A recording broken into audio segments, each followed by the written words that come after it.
All right, so Leica just confirmed what we've all been waiting for.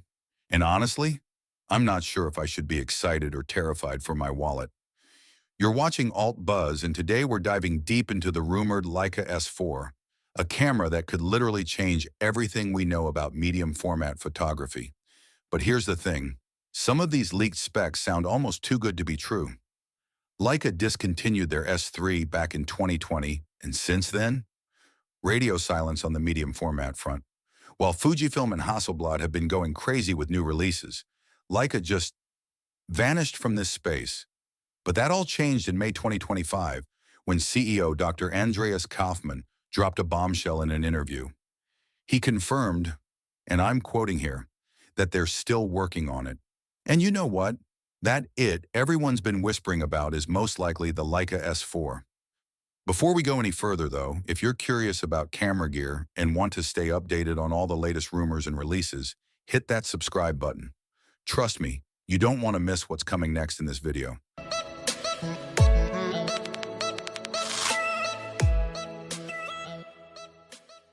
Now here's where things get interesting. This isn't just wishful thinking from Leica fans. Stefan Daniel from Leica hinted way back in 2022 that production could start in 2025. And guess what? Leica just had their best revenue year ever. When a company's making that kind of money, they tend to get ambitious. But let's be real for a second. The original S system was incredible, but it had problems. The autofocus, painfully slow. Video capabilities, practically non-existent. And don't even get me started on that price tag. So the big question is, can Leica actually fix these issues while keeping that legendary image quality we all love? Okay, this is where my excitement really kicks in. According to leaks from Leica rumors and various L-mount forums, and remember, these are still rumors, not confirmed facts, we're looking at some seriously impressive specs. First up, the sensor. We're talking about a 100 megapixel BSI CMOS medium format sensor. That's 44 by 33 millimeters of pure imaging goodness. And here's the kicker. They're claiming 16 plus stops of dynamic range thanks to their new Maestro IV processor.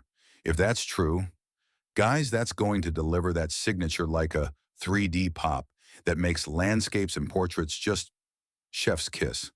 But wait, there's more. Remember how everyone complained about the S3's autofocus? Well, apparently they've been listening. We're looking at phase detect autofocus with AI subject tracking.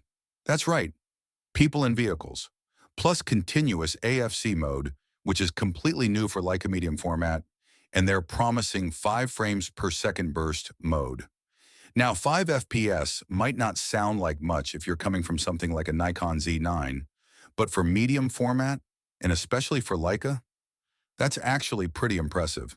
This isn't meant to be a sports camera anyway. It's for pros who want deliberate, high-quality shots. Here's where my inner tech nerd gets really excited. 8-stop in-body image stabilization. Let me repeat that. 8 stops. Do you realize what that means for handheld medium format photography? You could potentially shoot at crazy slow shutter speeds and still get sharp images. And speaking of shooting, they're keeping the ISO range pretty reasonable, 50 to 51,200. It's not trying to be some high ISO monster, which honestly makes sense for medium format. You're buying this for image quality, not for shooting in complete darkness. But here's something really cool. Leaf shutter lenses for silent operation at 1/4000th of a second sync speed. Imagine shooting events or street photography with a medium format camera that's completely silent. That's pretty much the holy grail for wedding photographers. Oh, and pixel shift mode for 400 megapixel files. I mean, who even needs that much resolution? But it's there if you want it. Now let's talk about actually using this thing. The rumored weight is around 1 kilogram, which for medium format is actually pretty reasonable.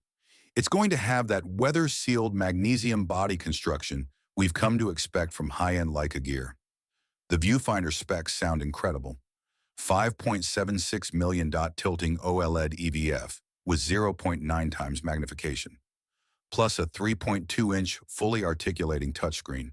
If you've ever tried composing for large prints or billboards, you know how important having a great viewfinder is. And storage? dual CF Express slots, plus, get this, 512 gigabytes of internal SSD storage. That's, that's a lot of storage built right into the camera. No more panic about running out of card space mid-shoot. Here's where things get really interesting for hybrid shooters. 6K at 30 frames per second raw recording, internal. 10-bit log. But notice what's missing? No 8K. And honestly, I think that's smart. This camera is clearly photo first, video second. It's enough to make Panasonic S5 Mark II users curious about medium format, but it's not trying to compete with cinema cameras. The fact that they're not chasing the 8K trend tells me Leica knows exactly what this camera is for. It's for photographers who occasionally need video, not videographers who occasionally take photos. Speaking of price, are you sitting down? The rumored price is $9,999 for the body only.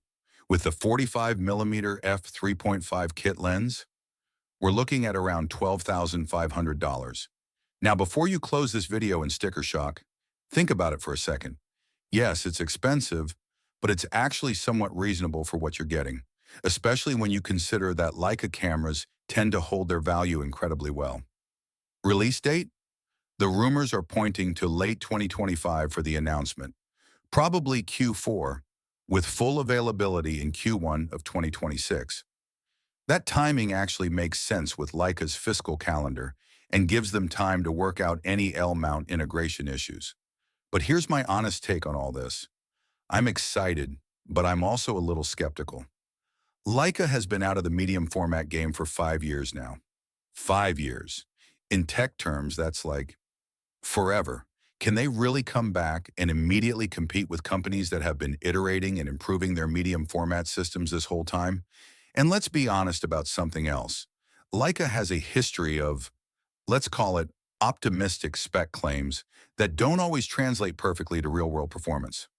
Remember the SL2's video specs on paper versus how it actually performed? That said, their recent cameras like the SL3 have been genuinely impressive. So maybe, just maybe, they figured out how to deliver on their promises. But I want to know what you think.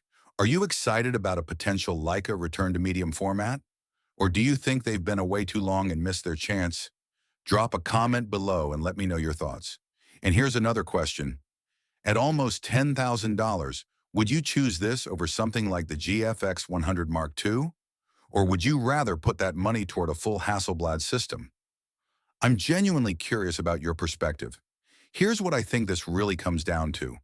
If Leica can deliver on even half of these rumored specs, they could absolutely reclaim their position in the medium format world. That 100 megapixel sensor with Leica color science, the improved autofocus system, the hybrid video capabilities, on paper it addresses every major complaint people had about the S3. But the real question is execution. Can Leica actually deliver a camera that works as good as it sounds? And more importantly, can they do it at a price point that doesn't make people immediately look at the competition? If this camera actually lives up to the hype, it could force Fujifilm and Hasselblad to step up their game even more. Competition is always good for us as consumers. Even if you're not interested in spending $10,000 on a camera, the technology that gets developed for cameras like this eventually trickles down to more affordable options. Think about it. In-body stabilization, advanced autofocus systems, better processors, all of that started in flagship cameras and eventually made its way to entry-level models. So here's my final thought on the rumored Leica S4. Whether it succeeds or fails, it represents something important. Leica's commitment to staying relevant in a rapidly evolving camera market. They're not just coasting on their legacy anymore. They're actively trying to innovate and compete. Will it be worth $10,000? That depends on what you value and what you need from a camera. But will it be interesting? Absolutely. What do you think? Could this be Leica's long-awaited return to medium format dominance? Or are they too late to the party? Let me know in the comments below. I read every single one and I love hearing your perspectives on these camera rumors. If you enjoyed this deep dive into camera rumors and want to stay updated on all the latest gear news, make sure you subscribe and ring that notification bell. And hey, if this video helped you understand the Leica S4 rumors better, consider hitting the super thanks button to send some hype my way. It really helps support the channel and keeps these detailed breakdowns coming. Until next time, keep shooting, and I'll see you in the next video.